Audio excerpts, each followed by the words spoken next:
Okay, so I just got this Bluetooth dongle from my Yasma IN10, and I'm going to be putting it on and testing the top speed. First thing I have to do is optional, but take off the fender so it's easier to reach these screws. Okay, so now I got the fender off the bike. It'll make it much, much easier to reach these, to take this panel off, which will make it easier to get into the spot where I plugged the dongle in. Okay, so now that I took this controller panel off, I now have access to this wire, and this is where the Bluetooth dongle plugs into. Okay, so I plugged in the Bluetooth dongle, and now I just have to take this key out, put it in, turn it on, and now wait for this to start flashing red like it's doing now. Okay, so I got the dongle unplugged, done tuning it. As you can see, it's out of there.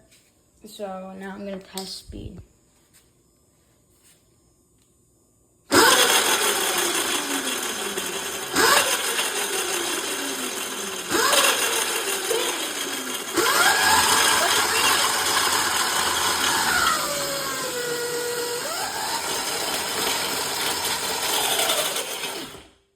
You just drained the bar. So I just got done tuning it, as you saw, but the video I watched said it tuned the minimum down to 36 volts. That hurts the battery, so I'm gonna tune it back up. So like say 38 maybe, so it doesn't hurt the battery as much. Oh, and I forgot to mention, for those of you that are wondering if it dies fast, no, it doesn't.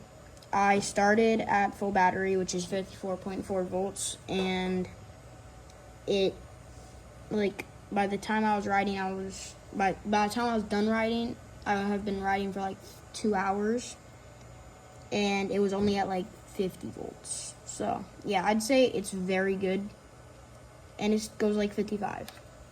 But yeah, bye.